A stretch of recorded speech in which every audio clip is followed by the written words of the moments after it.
Hi, it's Tiffany Lorraine Galloway, certified high performance coach with another episode of the Resilient Mother podcast. Today, once again, we're talking about resilient truth and the things that test our truth, the things that make us really see if we're resiliently living our truth as a mother, and are we helping our kids to do the same?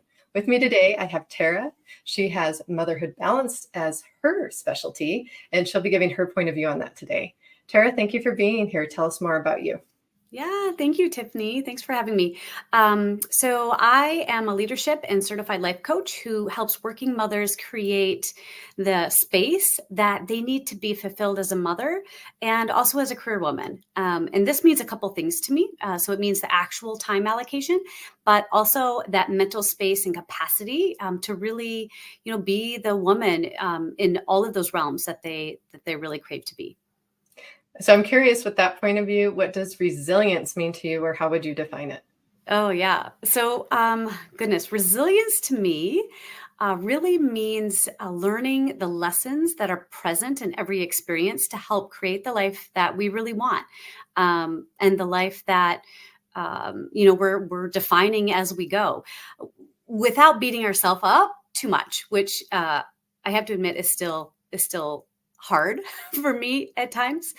But yeah, just continuing to we call it PDCA in my world of healthcare engineering, but it's plan, do, check, act. It's like it's continuing to try something and evaluate how it's working, and then make adjustments from there.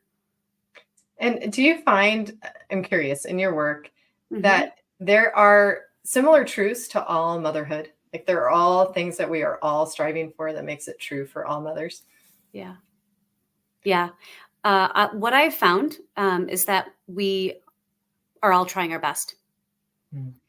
And we all want to be good moms. That's what I have found. It's just sometimes we don't know exactly how to get there. And we don't know how to arrange everything in our lives. And, as I say, kind of balance all of that out to make everything that we want in our life happen. And, the fact of the matter is we have limited time, and we have to choose our priorities very purposefully. And, that's not always easy when you're just, trying to do 50,000 things. So that's, it's just about learning as you go and not holding yourself down, too long for the mistakes and, the things that happen along the way. And I'm guessing that's where motherhood balanced comes in, because Mm-hmm. that seems to be the thing we're all striving for today, is a more balanced, holistic lifestyle where we feel healthy, we feel well, we feel that we have flow in our lives. Mm-hmm. And what brought you into that work? Yeah. So I got into this type of work unintentionally. It was by pure need for myself. And it really started, I would say, with the birth of primarily my second child. So my children now are 8 and 6, but when my second one was born, so 2 years apart, that's really when I started to not being able to fit my life kind of back together the way it was before. Yeah. And I felt like a failure, at work, because I felt like my performance was slipping. I wasn't doing, the work that I used to do, and, had worked so hard to get to a certain place. And I enjoyed my career. But at the same time, I also didn't feel like I was spending enough time or being present with my children or even enjoying some of those moments.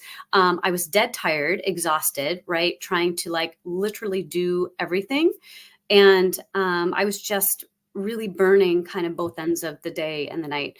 And, I realized that wasn't sustainable. It definitely wasn't fulfilling. And I'm like, I am not being either of these people that I want to be right now, right? I'm not being the mother that I want. I want to be that fun mom. I want to be that compassionate mom. I want to be that patient mom. Yeah. And I wasn't being that person.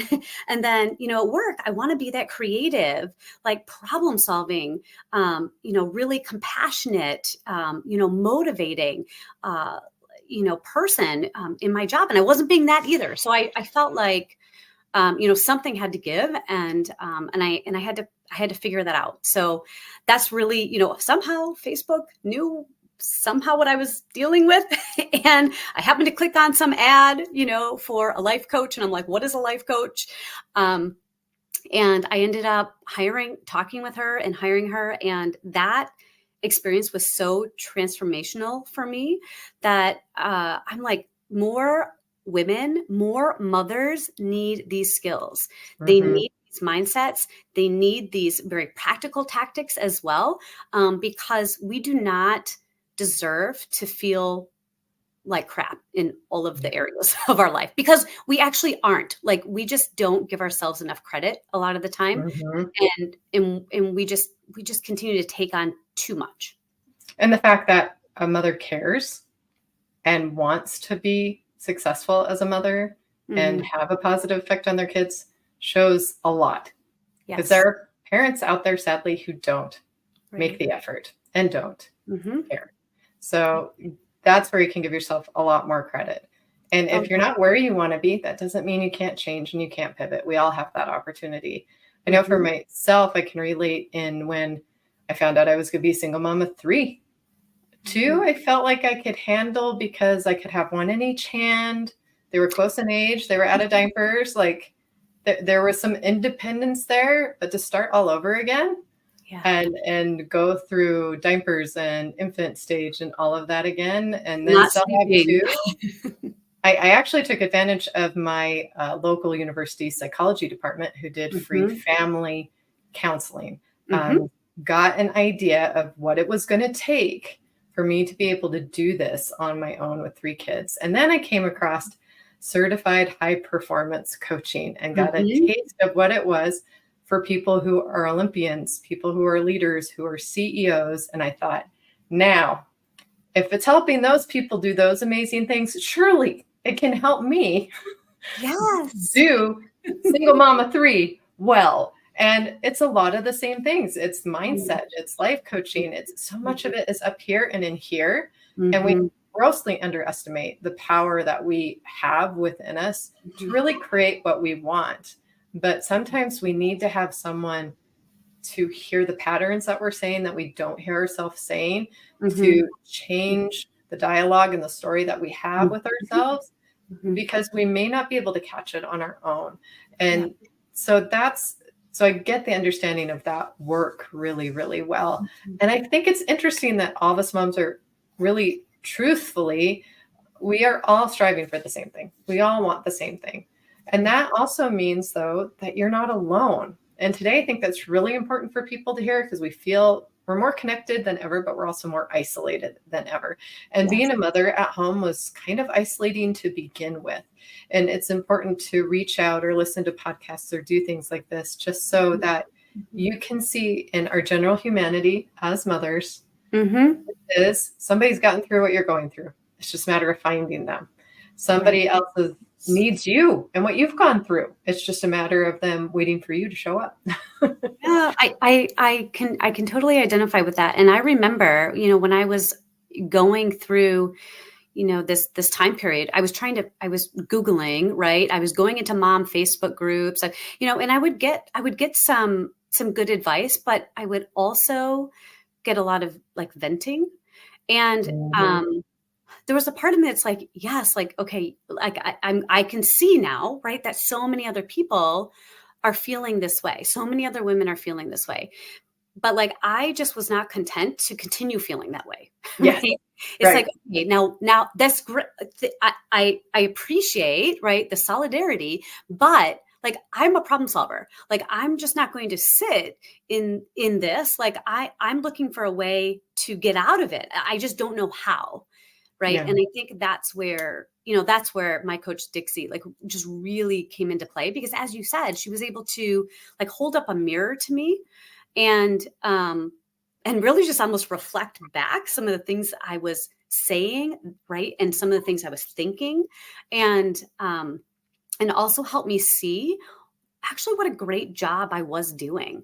Like, she Yeah. helped me see some of those small little things I was doing well, and again, not giving myself credit for, right? Like I was so focused on what wasn't working, how much time I didn't have, and everything that was just going wrong or exhausting, and I wasn't seeing those just small, amazing, beautiful moments, and also, those things I was doing really well. And so I just think that's so important, is to start, looking for the things that we're actually doing well, right? And start building that confidence. Like, confidence is a skill. It is not something that we're just born with.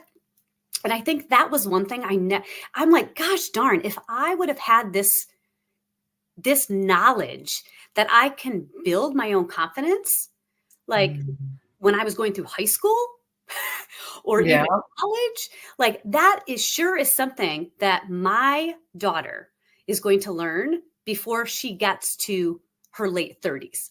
Yes. Right? Yes. Amen to that. And that's my kids too. It's like, I feel like I've gone through tough knocks, but then I think how much more prepared they are because I was willing to do the work and that I'm willing to do the work. And that is the sign of a really great coach, is getting us to ask the harder questions, getting us to ask the right questions. But even if you don't have a coach, there's tools out there. And I'll love to hear some of your tools here in a minute. But journaling is grossly underestimated because it will really tell you where your mind was at, and you'll really start to pick up on patterns on your own. And you can go back and go, oh, wow, look how far I've come, when you read an older journal and come back to how far you've come. And it's proven, just taking time to pause and just go inside and reflect. It's not some big grandiose event or thing. Sometimes it is for people, and I'm sure we hear about those. But for the most part, it's really simple, basic tools and practices, or having the right support, that make all the difference. What are your favorite tools that you like to use with people? Yeah. Well, first of all, since you brought up journaling, I will tell you, I mean, that is how I started. And by the way, I'm an engineer, so I don't consider myself a writer. Like, I mean, I never wrote anything, even in college, beyond a technical paper. Right. So that was not something that I felt was natural. And so when I started doing it, it was just very awkward. However, it was very cathartic, right? Like, and you start seeing some of the things that you actually take time to like inspect what is going on in that brain. And that is not something that you're just consciously aware of.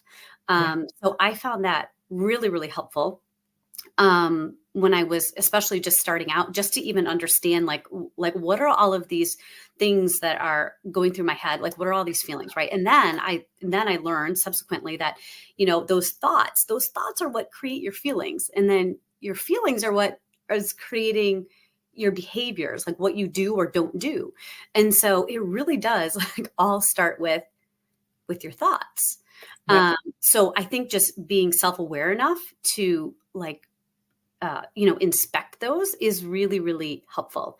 It's funny as you say that. I think of a Bible verse growing up as a Christian, that there's the truth out there of how we can live. And it's our thoughts, words, and deeds. Watch your thoughts, words, and deeds.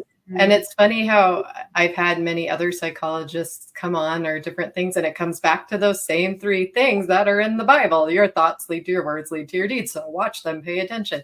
But as I'm listening to you too, how are you building confidence in your children? Are you giving them a journal practice? What are some of the things that you're doing to do what you just said for your daughter, make sure that she's in a better place than has done more work than you did having to do it later in life? Yeah. One of the most favorite things that I gave my children is called a Brave book. And so every time that they like, one thing that's in my daughter's is swimming, right? So we take her to swimming class. We live near water. It's really important for me that they know how to swim. And, she really struggled every time she had a new instructor. And so we would talk about, kind of what was difficult about that, what she liked or didn't like about it. And then, I'm like, well, I know you didn't want to, I know that was scary. Like, I know you didn't want to have that new instructor. But I mean, you got through it. Like, obviously, you you did the whole class. And I'm like, that was super brave of you. And she's like, yeah. And so then I started thinking, well, I should get her to like write these down or draw these situations out. And so, we have a little collection of times when she was brave. And what I love doing is kind of reminding her, like if there's another situation that she's nervous about, like coming up, I'll be like, yeah, I can understand how you would like, that would be really, I would be very nervous about that as well. I'm like, however, right. Remember the time when blah, blah, blah, remember blah, and then she'll start reciting some of those other times. So I feel like it's like building this book of evidence, for my kids with their own experiences where they have already like done scary things or they've been brave or they've, and I feel like that is hopefully right. Building that resilience that, they can do things that are uncomfortable and require them to step out of, like something that might be scary for them. And it helps them remember who they are and what Yeah. they're really made of and what they're capable of. And we need so much more of that in the Yes. world today. We need more cheerleaders. We need more people that understand that their unique experience and who they are is a gift that's meant to give to the world in the unique way that you're going to with whatever talents or gifts you came here with. Mhm. I know for myself, when you were talking about evidence, there, I don't remember the name of the movie out there, but during my divorce, I had kind of a prayer closet kind of thing. And what I did was I was taking sticky notes every time I had an answered prayer, or every time something good happened. And I needed that at the time. I was so heartbroken that this became my little spot where I would show evidence of God's tender mercies, the things that were happening so that I could stay afloat for my kids. It was also the place I prayed. So it became this very kind of sacred experience for me and my dedicated area to that gratitude practice. And gratitude is something that can really knock out a lot of negative emotions and bring us back to our center of who we are, protect it, and help us stay in that positive flow that we all strive for.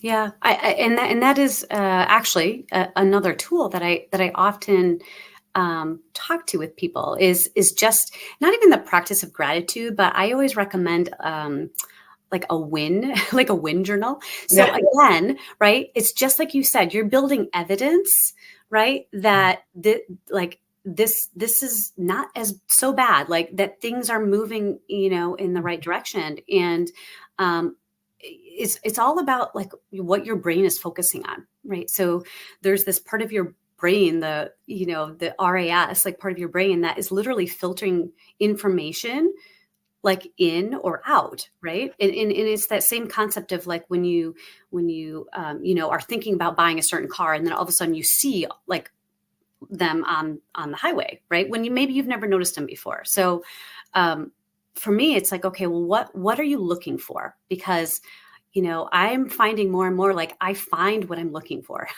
Yep. So if I'm looking for these moments where I'm just being present, and I'm recognizing like these really small, cool things about my kids, right? And I'm in gratitude for what I have. Like when I'm recognizing kind of the good, it doesn't mean the bad isn't there or like the things we're working on like aren't there, but it just shifts the focus a little bit, and it allows you kind of not to go down that spiral where you'll like I call it throwing myself a pity party, where like one thing happens and then another thing happens, and then it's like, oh, this whole day is like terrible, and then you literally start finding every single little, oh my gosh, I got stopped at a red light. I mean, like everything just like compounds, right? Like into that negative like spiral. So yeah, And our I brain's try to, just trying to protect us is the crazy thing. Like it's yeah, natural for our brain to want to do things to protect us. yes. And someone who's gone through a lot of different things, I'm very hyper aware now of what sets me off and why. But before I didn't really know. I didn't understand why some people could function in other situations and I shut down. I didn't know, or why I might isolate in a situation instead of be the usual extrovert that I am.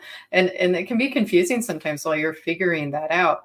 But so much of that can be found through clarity and found through intentional living is really what I feel like you were talking about, of like preparing a little bit more before you go into situations and being like, how do I want to show up? What energy do I want to bring to this relationship, to this conversation, to this room, to this day? Because really I'm in control and I can flip it around. And that's what I think resilience is, in a sense, is being able to flip the situation around and faster the next time and the next time and the next time and the next time, until you just obliterate that pattern and you're able to not even let it start, because you recognize it, like, nope, I'm not going down that rabbit hole. I'm stopping right here. Yeah. I'm curious, like, how do we do that for our kids today? And I think we're guilty of it too. There's just so much we're bombarded with, so much information that our poor brains are just overloaded, especially with negative information coming in.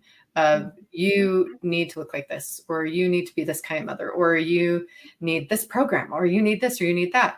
And it's interesting because, like, you found a life coach on social media. Some people hate social media, but there is good out there. If you put good out there, you're going to attract good out there. And that's what I found. So I always make sure my content is good, and then I attract that back. So that way it gets to be a good tool in my life. But if I chose to go on a group that was venting and doing the pity party thing and became a part of that, then I become a part of that. So I think there needs to also be intention with, what am I letting in here? Yes. That's going to affect here. That's going to affect this being on or off. And how do we let our kids know that? Because that's how they're going to be able to go, nope, that's not right for me. That doesn't feel right. Or I mean, there's like emerging evidence about, even like age, kids should be getting on social media and all of that stuff. But for me, it's about building an unshakable like core, and like, setting the kids aside for a moment, like for me, I had to purposely define my priorities, and I had to purposely define what I wanted in 4 key areas of my life. And, that really helped me kind of root into then, what I was going to let in, like where I was going to spend my time and energy, and where I had to just let some things go. So when I think about, and I literally call that my compass, like that is my guiding document, right? And every year I redo it. It's kind of like a New Year's thing, right? I don't write like resolutions, but I will do a new compass. And so when you talk about something changing, like I've been doing, a compass for almost 5 years now, once a year, and you can just see the progression, right? But purposely deciding, right, what you want in your relationships, purposely deciding like what you're striving for with your health, right? Because if you don't have your health, like your mental health, your physical health, like you don't have anything, right? Nope. When you talk about your contribution, right, or contribution to society or career, like that's another bucket that I always think about. And then the last bucket on my compass is for fun, because I feel like that is something that goes out the window the quickest. And we really need that in our lives to remember again, like who we are. And that life is worth living, right? It should be fun. We should be laughing. We should be connecting with other people. So, like, again, just purposely deciding what we want, I think is important in those categories, because then you can say, okay, if I said from a health like standpoint, like I wanted to become more positive or not go down the pity path like as much, right? Like then I can decide, okay, like maybe spending, this much time on social media or in these areas, like is not something that like is aligning to my compass. It's not aligning me to where I want to go. So then, I can more easily make that decision. Like, okay, I can more clearly see how some of those decisions, are supporting or are not supporting like where I'm trying to go. Or what tools you're going to have in place to get yourself back on track. Like I have 2 friends I know I can call no matter what. And then I can have my little 30-minute pity party, vent, be done with it. Okay, it's out, move on. So we all have either the community or we have a tool or something in place to just recognize, okay, I'm human. I'm going to feel this. I'm going to be angry. I'm going to be sad. I'm going to be whatever it is, but I'm not staying here. Yeah. One of my coaches always talks about a suffering allowance. Like and I love that concept because I used to be, and I'm working on this still, but one to just quickly get out of a feeling, right? Because again, like it's like, that feels uncomfortable. Like I don't want to feel that. So I'm just gonna go, I don't know, jump to a happy thing or like divert my attention, but I've learned that you really have to be in that, like you have to feel it, as you said, like you have to feel it. Sometimes you have to have a 30-minute pity party, or maybe if it's a big thing, maybe a couple of days, you're like, okay, I'm going to give myself the grace of like whatever, like this time that I need to like process and figure it out. But then, at the end of that, you're going to pick yourself up, like it's like the end of your suffering allowance, right? It's like, okay, now I have felt it and I need to move on, right? I need to start figuring out, what's the lesson from this? Again, that to me is resilience. Like, what is the lesson? I'm taking the lesson, right? And I'm going to leave the rest behind. So and come back to your truth, come back to what's true for you, because when you're in the right flow and the right vibration, you will attract the things that are meant for you, and life will feel vibrant and alive, and you'll feel like you're thriving. But when you're off and that compass is off, like you were talking about, you got to trust that feeling. But to know that feeling, to be honest with yourself, I think that's part of resilience too, to be completely honest with yourself of something is working or is not working for you, or for your children for that matter, to be able to speak up for it and to find your voice in it, whether that's with another family member or with a teacher or just with your kids too. They're going to change, and we change and we evolve. So the idea of like that compass changing and evolving, that can be a positive thing. Change doesn't have to be this negative thing. And what's true for me isn't true for you, isn't true for one of my daughters versus what's true for my son in some cases. But then there's some universal truths. There's some universal truths of all the things we're striving for: to be happy, to have joy, to have rich, deep, meaningful relationships, to feel alive every day and excited for the day. Those things are universal, and those are things we can give to each other. But there's some things that only we can give to ourselves. And that's where the real, true inner work and self-work has to be done if we're going to be the examples to our kids on how to do the same. Yeah, definitely. I mean, one thing I also had to learn later in life, right? Something I'm trying to teach my children earlier would be even just emotional regulation. So, like all of the traditional things like breathing, A very simple thing we do every day and don't think about: breath. Who knew, right?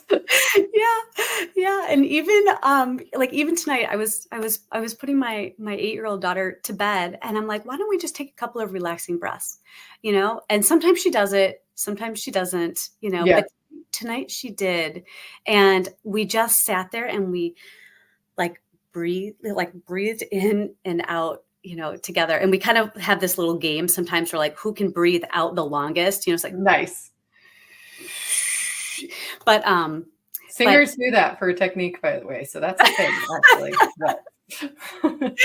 So I think just being cognizant of bringing that into, everyday life when you can, is something that, again, like I feel like I had to learn, like late in life, and I feel like I could have used those skills. And it may feel very weird at first. Like it would be really weird. I think I was in the grocery store somewhere the other day, and my son's acted up a little more than usual with the move and all the changes. I'm like, at first I'm like, what's going on? And I'm like, oh, we've had a lot of change lately. There's going to be some behavior things.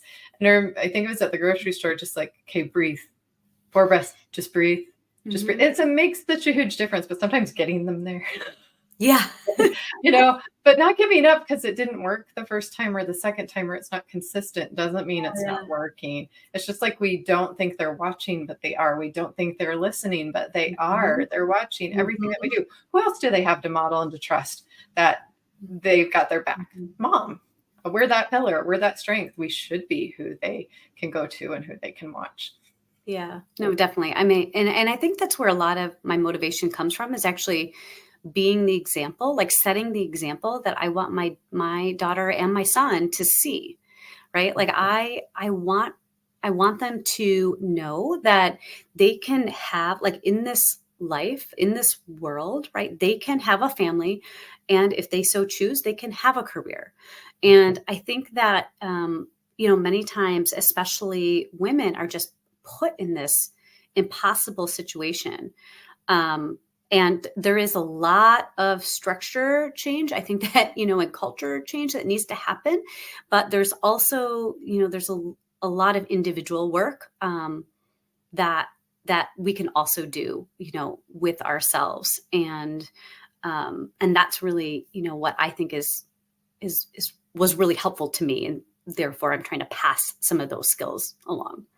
Absolutely. We're all looking for that balanced lifestyle that we can give ourselves and set the example for our kids. Yeah. Any last thoughts as we're wrapping up here? Goodness. I guess the one thing that I keep coming back to is, once you know what you want, sometimes you just need to ask for it. And I think that for some reason we stop ourselves from doing a lot of the asking. But I think of all of the big things that I've asked for, that I've actually gotten in my life, right? I asked for, when I met this cute boy on a trail, I asked for his phone number, right? We've been married 12 years. When I asked for, going, I had to drop down like 2.8, right, in my job. And that was unheard of at the time, because honestly, I couldn't fit everything in, right? I was like kind of going through this crisis. I got it. When I asked to work from home, like I got it. When I asked, when I was pulling in this energy that, like, I need something to be different, like I got it, right? So I just think it's about being strong enough and knowing, like just figuring out what you want, and then like being outright and like asking for it in some way, and it will, I just believe it does come to you. And I think the only thing that stops us there is if we don't feel like we're worthy, we don't feel like we deserve it, or we have some kind of fixed mindset or something that's holding us back. And that's where a coach can help, or the right friend, or journaling, or some of these tools that we've talked about, because everyone deserves to create the life that they want. You, your children, all of us, all of humanity, we all have the right to thrive. And sometimes we're the only thing standing in our way. And sometimes we need help with those things. And other times it's, oh, I'm aware of it. Now I can shift it. Now I can change it. Now I can find out what's meant for me, what I am supposed to be doing, what is true for me. And that can be an exciting journey to resilience. It has its ups, it has its downs. Sometimes it's 3 steps forward, 2 steps back. But when you get there and you've arrived, the peace, the flow, the calm, or whatever that feeling is for you, makes every step of the way worth it. All right. Thank you so much for being here, Tara. I love this conversation that we've had. Thank you, audience, for listening. If they want to work with you, Tara, where can they find you? Well, the easiest place to go would be motherhoodbalanced.com. And feel free to reach out, via that website and chat with me. Otherwise, I'm on Instagram at motherhood_balanced with Tara, and connect with me there. Whether you're looking for the balanced life or a high performance life, whatever is right for you, there's help here. And there's many episodes with many kinds of coaches. And that's the idea of the Resilient Mother podcast. We're a resource here for you, so you can be the mother that you're meant to be. Motherhood is sacred. Mothers are the foundation of society, as families are. And we're raising the next resilient generation. And we're going to do it together. All right. I believe in you. Believe in yourself. God bless. And we'll see you on the next episode of the Resilient Mother podcast. Thank you.